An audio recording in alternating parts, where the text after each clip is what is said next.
Good afternoon.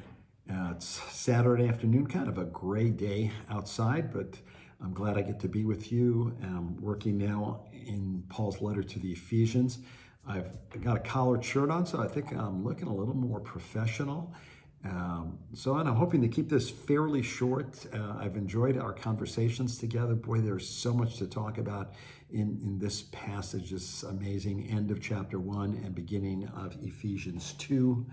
I'll hold up, one resource if you like reading, want to go a little bit deeper. Here is a wonderful book on the book of Ephesians. This is called Practice Resurrection by Eugene Peterson.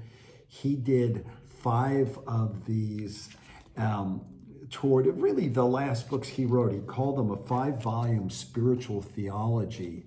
And this was one of those, A Conversation on Growing Up in Christ. That's the subtitle of this book. Really great book. Anything Peterson writes is well worth reading. So Practice Resurrection by Eugene Peterson. So I want to just make some introductory comments on Paul's letter to the Ephesians, a little bit about the background of this letter.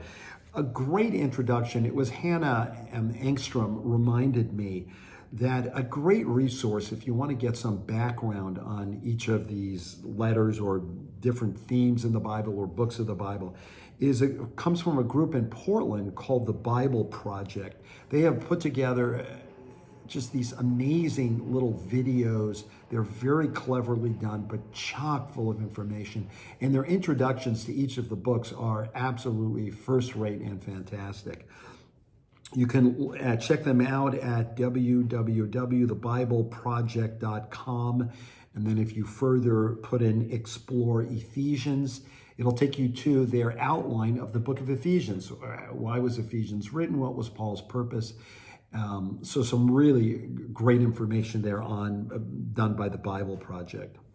So let me just say a little bit about Paul's letter to the Ephesians. So Paul is traditionally considered the author of Ephesians. A lot of Bible scholars now question that. I just think it's best to think of this letter written by Paul. It's one of his prison letters. So at the end of the book of Acts, we find Paul under house arrest in Rome. But a lot of scholars believe that was not the end of the Paul story, that at some point, Paul was then released from that home imprisonment and he continued to travel. There's good reasons to believe that Paul may have actually gone as far west as Spain to bring the gospel there. But at some point then he was rearrested. And then from that second arrest, Paul wrote what are considered the prison epistles. The prison epistles are Ephesians, Philippians, Colossians, and Philemon. You can read about Paul's visits to the city of Ephesus in the book of Acts. There's a short visit recorded in Acts 18, 19 to 21. But then there's a second extended visit recorded in Acts 19, 1 through 20. And that visit may have lasted up to 3 years. So Paul was very familiar with this place, stayed there for a long time. There's also a moving description of his leaving the Ephesian elders, and that's recorded in Acts 20, verses 13 through 21:1. The letter is written in our Bibles. It says to the saints who are in Ephesus. It's worth just noting very quickly that the words in Ephesus are not included in the 3 oldest manuscripts. So that raises the question, was Ephesians actually written to people living in Ephesus? I think a good way of looking at it is to simply say this was a circular letter intended to be read in different places, passed around. First, it went to house churches in one city, then it went to another place, maybe from Ephesians to Colossia. But eventually it was also intended for those living in Ephesus. Let me just say a little bit about the city of Ephesus. Ephesus was a large ancient city located in what would have been considered Asia Minor, modern day Turkey. This was a city of probably about 1/3 people. It was a seaport city in its day, but even in its day, there were historians who wrote of the fact that the harbor was silting up. So it was continuously getting shallower. We know that one of the reasons that happened was because the ancient world was deforesting the mountains. So as trees were being cut down, soil is washing off these hills and mountains into these water sources. Ephesus is now, the ruins of the city of Ephesus are now 6.5 miles inland. So, that's quite a silt buildup through the years. But it was a great seaport city in Paul's day. It was famous for a number of things. It had an amphitheater that held 25,000 people. It's the largest Roman amphitheater in Asia Minor. There's still amazing ruins of this. It had the Temple of Diana or Artemis. Artemis would have been her Greek name. Diana was her Roman name. The Greeks and Romans had the same gods and goddesses. They just had different names. So Artemis or Diana. The temple there to Diana was one of the largest temples in the ancient world. It was considerably larger than the Parthenon in Greece, which is the famous one we always hear about, 4 times as big as the Parthenon. The building itself covered the ground that would be covered by an American football field, including the end zones. Had 127 columns, each column being 60 feet tall. This was considered one of the wonders of the ancient world. It was again built to honor and for the worship of the goddess Diana or Artemis. She is often depicted in one of 2 ways. She was the goddess of hunting, so she is depicted as a huntress, often with a bow over her shoulder, carrying like a deer or some animal that she has hunted. But she was also the goddess of fertility, virginity, and she is often depicted covered in breasts. So, and we know that her worship would have included cult prostitution. And so these are some of the backdrops of the city. It was a cosmopolitan city. Again, it sat at an important crossroads. So there were people here, and because it was a harbor town, there were people from all over the world who lived in Ephesus. It would have been a melting pot of different ethnic backgrounds, different religions, different views. So it's a super important ancient city. And here in this city, a Christian community is growing. Probably it's a community made up of both Jews and Gentiles, but probably principally Gentiles. Let me read a couple of great sources on the letter to the Ephesians. This first one comes from John Mackay. He was once the president of Princeton Theological Seminary. He wrote this of his experience on coming across Ephesians for the first time. I saw a new world. Everything was new. I had a new outlook, new experiences, new attitudes to other people. I loved God. Jesus Christ became the center of everything. I was really alive. There's Mackay's way of thinking about the influence of Paul's letter to the Ephesians on his life. Here's another great quote that I had connected to Ephesians. I don't know the source of this quote, who said this, but I like this so much. For we do not draw from a shallow well, but the inexhaustible Christ who gave himself entirely, so that all would know that the organizing and redeeming principle of the cosmos is not self-securing fear, but self-donating love. That just struck me as amazingly contemporary. The redeeming principle of the cosmos is not self-securing fear. I have to make myself safe. I have to stay in. I have to guard myself and my health, the health of those I love. That's not the redeeming principle of the cosmos, but self-donating love. And we're challenged in Paul's letter to the Ephesians to think, I'm not encouraging us to be silly in terms of how we, now deal with this pandemic, but how do we, even as we are being careful, And when we're careful, we're not only being careful for ourselves, we're being careful for others as well. But how do we be careful, but at the same time remember the organizing principle of the cosmos is self-donating love, a love which we are called to follow. So then we are in Ephesians 1. You see, I didn't start this study at the beginning of Ephesians 1. There is so much in Ephesians 1. It's just, we never get through Ephesians 1. But I do encourage you to read the whole chapter up through the portion that we're going to be studying, and then through 1 through 10.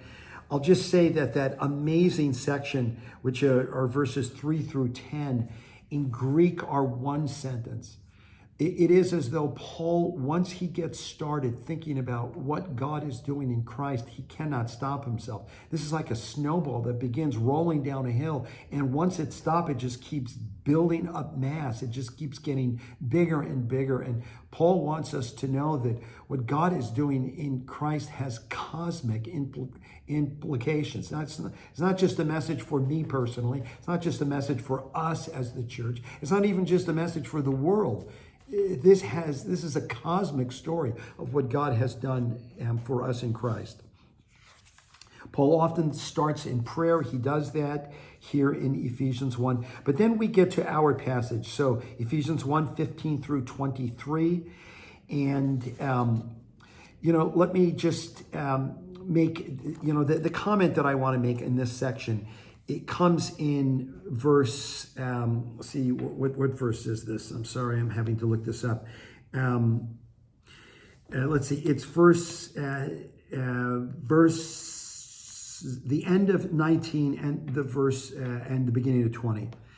That power is the same as the mighty strength that he exerted when he raised Christ from the dead and seated him at the right hand in the heavenly realms. Paul is saying that we have experienced the same power in our lives that raised Christ from the dead. So just consider that. What does that mean? What does that look like? That's going to be one of the questions I'm going to have us thinking about. John Stott says, the very same resurrection power which God exhibited in Christ is now available to us. Wow. What does that mean? And then we move into 2, 1 through 10. And here is, again, John Stott's little summary. And I thought this was fantastic. Paul first plumbs the depths of pessimism about man or humanity, and then rises to the heights of optimism about God. It is this combination of pessimism and optimism, of despair and faith, which constitutes the refreshing realism of the Bible.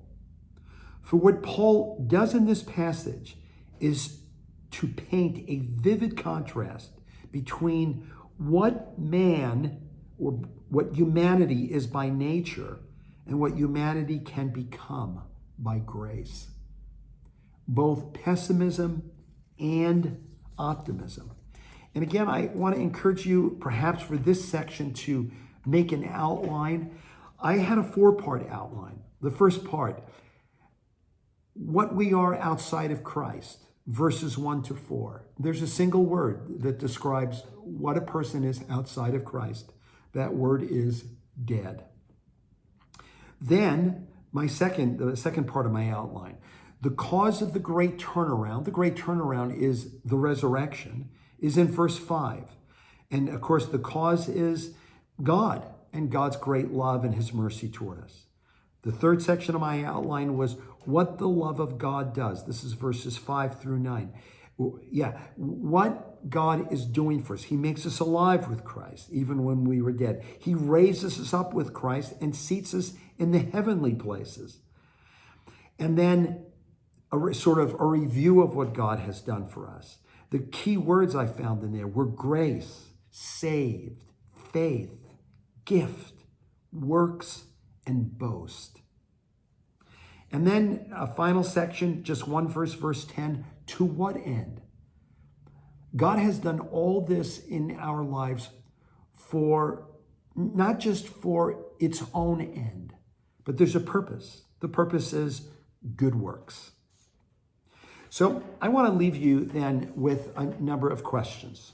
And I will write these questions. Some of them are a little bit long, but here's the questions I'm going to have us look at. The first question: Paul often has prayers at the beginning of his letters, and those prayers generally begin in gratitude. What gratitude do you have today to express to God? Verse 2, or question 2. John Stott summarizes verse 119, I've read this already. The very same resurrection power which God exhibited in Christ is now available to us. Have you experienced that power at work in your life?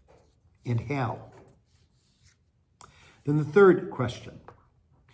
Ephesians 2, 1 through 10 is one of the great summaries of what has happened in every Christian life. Paul makes some sweeping claims, and I have a question connected to each claim. Claim 1, apart from Christ, the human person is dead in their sins. We are, quote, by nature deserving of wrath. Question, what do you make of this view of humanity? How does it square with your own story? How does it square with what you see in this world? Claim 2, what God does for us in Christ is make us alive. So my question is, what does this personal resurrection do in your life, or what does it look like in your life? If you have been made alive, raised with Christ, what does that mean for you? What difference does that make? And then claim 3, all of this from beginning to end is a grace story. So my question is, where do you see God's grace at work in your life right now? And then question 4, verse 10 makes the point that everything that has happened to us in Christ is not the end of the story. We are, quote, created in Christ Jesus to do good works. What do those good works look like right now in the midst of this coronavirus pandemic in your life? Well, that's it. Those are my little introductory notes. I'm looking forward to being with you. I will send an email out telling you that this has been uploaded. And then I do encourage you always study ahead of time. Don't come to this study on Tuesday evening cold. Read this passage, reread it, not just in the same day. Read it today, read it again tomorrow, read it each day. Just be thinking about these questions. Do your own outline. Enter into Ephesians. Let Paul's great letter of Ephesians enter into you. God bless you, and I'll look forward to worshiping together with you tomorrow morning on Sunday, and then seeing you all on Tuesday evening.